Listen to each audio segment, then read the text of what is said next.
Class पर बहुत बहुत स्वागत है। यहाँ पर हम लोग समझने वाले हैं कि जो द्विघात बहुपद में शून्यकों का योगफल और शून्यकों का जो गुणनफल होता है उसका प्रश्न।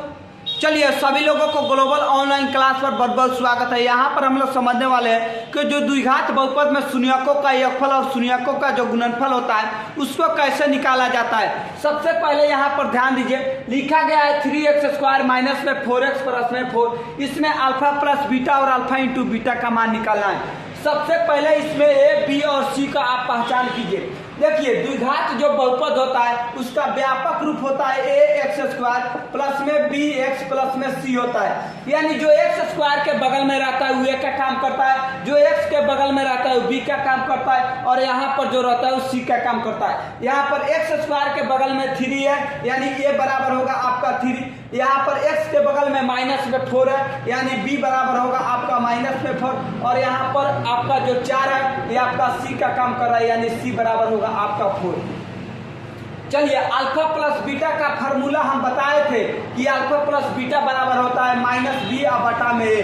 चलिए ये माइनस का माइनस रहने दीजिए, ये आपका फार्मूला का माइनस है, और बी का जो मान दिया है ए ऑलरेडी माइनस में 4 दिया है तो यहाँ पर लिखिए माइनस में 4, और बटा में ए का मान लिखना है तो ए का मान 3 है तो यहाँ पर लिखिए 3। चलिए माइनस माइनस प्लस होगा यानी ऊपर में 4 नीचे में 3, तो 4/3 होगा आपका अल्फा प्लस बीटा का मान, और अल्फा इंटू बीटा का जो फार्मूला होता है वो आपका सी बटा में ए होता है, तो सी का मान है 4 तो यहाँ पर लिखिए ऊपर में 4, और नीचे में लिखना है ए का मान, तो ए का मान 3 दिया है तो यहाँ पर लिखना पड़ेगा 3। तो अल्फा प्लस बीटा का मान निकल के आया आपका 4/3, और अल्फा इंटू बीटा का मान भी निकल के आया आपका 4/3। चलिए एक और क्वेश्चन यहाँ पर ध्यान दीजिए। मान लीजिए कि यहाँ पर दिया रहे x² माइनस में 7x प्लस में यहाँ पर 10 बराबर में आपको 0। इसको कैसे बनाना है? सबसे पहले इसमें a, b और c का आप पहचान कीजिए। चलिए a बराबर आपका है 1, चूंकि x² के बगल में कुछ नहीं है तो 1 माना जाता है। चलिए b बराबर है आपका माइनस में 7 तो 7 लिखिए, और c बराबर है आपका 10 तो यहाँ पर लिखा जाएगा 10। अल्फा प्लस बीटा का आपका फार्मूला होता है माइनस बी बटा में ए। चलिए माइनस का माइनस आपका रहेगा चूंकि ये माइनस फार्मूला का है, और जो b का वैल्यू है ये माइनस में 7 है, अब बटा में a का वैल्यू लिखना है तो a का वैल्यू क्या है 1 है। चलिए यहाँ पर आपका माइनस माइनस मिलकर प्लस आपका 7 हो जाएगा, अब बटा में 1। चलिए 7 में 1 से भाग दिया जाएगा तो आपका 7 ही प्राप्त होगा।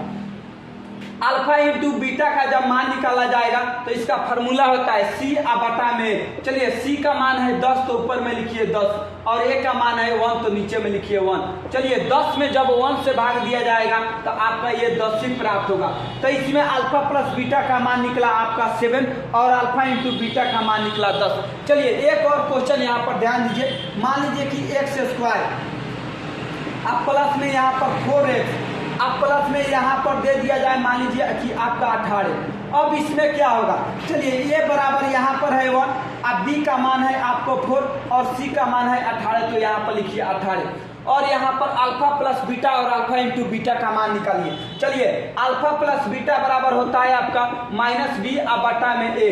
चलिए b का मान यहाँ पर 4 है तो यहाँ पर लिखना पड़ेगा आपको 4। ये माइनस जो है फार्मूला का है, और b का मान आपका है 4 तो यहाँ लिखिए 4, और a का मान लिखिए तो a का मान 1 है तो यहाँ पर लिखना पड़ेगा आपको 1। चलिए -4 में जब 1 से भाग दिया जाएगा तो ये आपका प्राप्त होगा -4, यानी अल्फा प्लस बीटा का मान निकला आपका माइनस में 4, और अल्फा इंटू बीटा का मान जब निकाला जाएगा तो इसका फार्मूला आता है सी बटा ए। सी का वैल्यू यहाँ पर 18 दिया है और ए का वैल्यू आपको 1 दिया है, तो ऊपर में होगा 18 नीचे में होगा 1। 18 में जब 1 से भाग दिया जाएगा तो आपको 18 प्राप्त होगा।